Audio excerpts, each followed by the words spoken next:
Cricket world cup में पाकिस्तान का मुकाबला साउथ अफ्रीका। चेन्नई के चिदम्बरम स्टेडियम में पाकिस्तान की टॉस जीतकर बैटिंग जारी। अब्दुल्ला शफीक 9 रन बनाकर पवेलियन लौट गए। कौमी टीम में 2 तब्दीलियां, हसन अली की जगह वसीम जूनियर और उसामा मीर की जगह मोहम्मद नवाज शामिल। सेमीफाइनल तक रसाई के लिए पाकिस्तान को आज साउथ अफ्रीका को पछाड़ना होगा।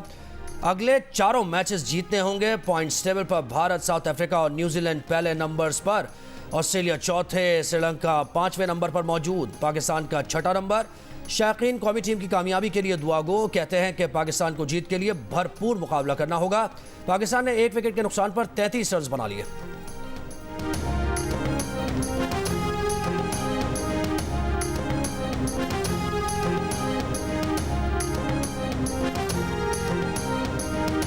पाकिस्तान की टीम को मारो या मर जाओ वाला काम करे, डरे नहीं। पाकिस्तानी जो है वो जख्मी शेर है, इंशाल्लाह कमबैक करते हैं। जिस तरीके की पिच है उस तरीके की पिच के लिहाज से अपनी बैटिंग ऑर्डर को सही करें। हमें अपने क्रिकेटर से ये भी नहीं है कि इतने नाउम्मीद हो जाएं, आगे इंशाल्लाह बहुत अच्छा देंगे। हमें उम्मीद है। बाबर भाई को खेलना चाहिए अच्छी तरह, अगर वो खेलें तो टीम का भरोसा और भी ज्यादा बढ़ जाएगा। साउथ अफ्रीका इतनी अच्छी टीम है, उन्होंने इंग्लैंड को नहीं छोड़ा, 400 रन खड़े कर दिए। पाकिस्तान से तो बनेंगे नहीं, इनसे तो 200-250 बनते हैं, बस खत्म। बस बहुत दुआएं की है और दुआएं हमेशा उनके साथ ही है हमारी, क्योंकि वो हमारे क्रिकेटर्स हैं। अपना 100% दें, उसके बाद हार भी जाए तो दुख नहीं होता, लेकिन अपना गेम प्ले करें। वो अब्दुल्ला शफीक बहुत अच्छा परफॉर्मेंस देंगे, उसके बाद इंशाल्लाह रिजवान और बाबर से उम्मीद है।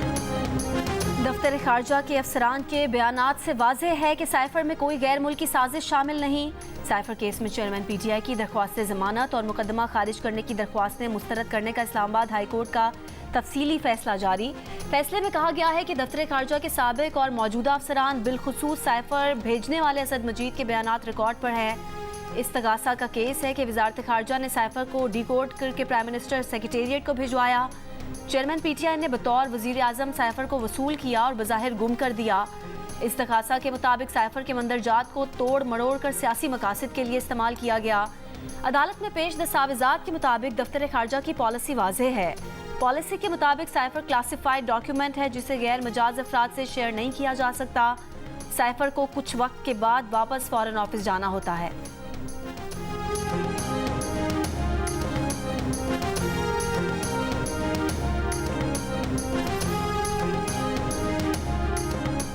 Chief justice of Pakistan justice Qazi Faez Isa की ज़ेर सदारत सुप्रीम जुडिशल काउंसिल का इजलास जारी। इजलास में जजेस से मुताल्लिक़ ज़ेर इल्तवा शिकायत का जायज़ा लिया जा रहा है।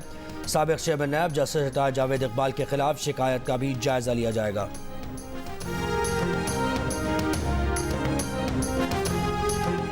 अटॉर्नी जनरल ने फैज़ाबाद धरना केस से मुतालिक अमल दरामद रिपोर्ट सुप्रीम कोर्ट में जमा करा दी। रिपोर्ट के मुताबिक वफाकी हुकूमत ने सुप्रीम कोर्ट के 6 फरवरी 2019 के फैसले पर अमल दरामद के लिए फैक्ट फाइंडिंग कमेटी तश्कील दे दी। कमेटी धरने के जिम्मेदारों और हैंडलर्स का तयन करेगी। कमेटी इस बात का तयन भी करेगी कि धरने के अहकामात किसने दिए और मैनेज किया। फैक्ट फाइंडिंग कमेटी में एडिशनल सेक्रेटरी दाखिला, एडिशनल सेक्रेटरी दिफा, डायरेक्टर ISI शामिल। फैक्ट फाइंडिंग कमेटी के TORs भी अमल दरामद रिपोर्ट का हिस्सा हैं। फैक्ट फाइंडिंग कमेटी फैज़ाबाद धरने से मुतालिक शवाहिद इकट्ठे करेगी और गवाहों के बयानात रिकॉर्ड करेगी।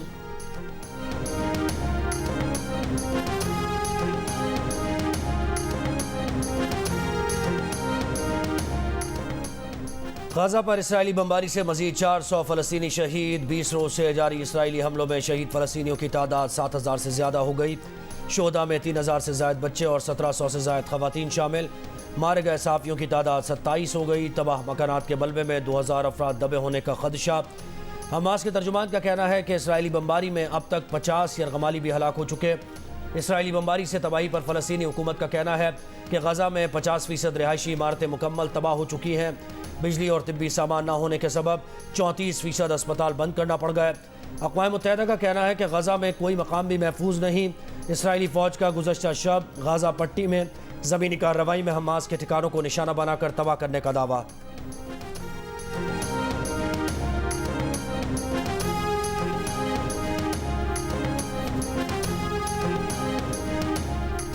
गाजा में लोगों के दम घुट रहे हैं। चंद इमदादी ट्रकों से कुछ तब्दील नहीं होगा, हमारा इमदाद का निज़ाम ढह रहा है। लाखों लोग सवाल पूछ रहे हैं, दुनिया इक़दामात क्यों नहीं करना चाहती। अक़वाम मुत्तहिदा के रिलीफ एंड वर्क्स के अहदेदार की दुहाई, कहा कि गजा में खुराक, पानी, ईंधन की बंदिश को फ़लस्तीनियों को इज्तमाई सज़ा देने के लिए इस्तेमाल किया जा रहा है। गजा के बिला तात्तुल इमदाद की ज़रूरत है। इसराइल से शहरियों और अस्पतालों का एहतराम बरकरार रखे जाने का मुतालबा। गाजा जंग में अब तक अमले के 57 अफराद के मारे जाने की तस्दीक, जिनमें 15 अफराद सिर्फ एक ही रोज़ में मारे गए।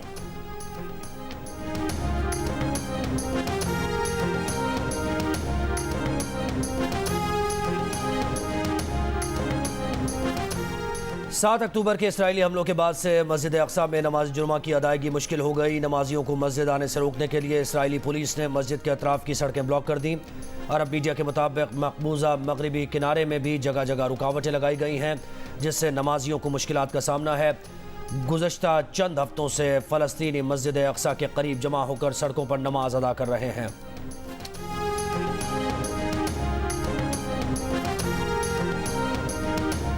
साबिक वज़ीर आज़म शहबाज शरीफ का चीन के साबिक वज़ीर आज़म ली कीशियांग की वफ़ात पर दिली रंज का इजहार। कहा कि वज़ीर आज़म ली कीशियांग ने चीन पाकिस्तान ताल्लुकात को मजबूत बनाने में काबिल कदर किरदार अदा किया। उनकी क़यादत में सी पैक को हकीकत में बदलने और एक पायदार विरसा बनाने में मदद मिली। उनकी वफ़ात से चीन एक मुखलिस मोतबर मुदब्बिर जबकि पाकिस्तान काबिल एतमाद और अच्छे दोस्त से महरूम हो गया। शहबाज शरीफ का जम्मू कश्मीर पर गासिबाना कब्जे के खिलाफ यौम स्याह पर कश्मीरियों के साथ भरपूर यकजहती का भी इजहार। भारतीय कब्जे की शदीद मजम्मत।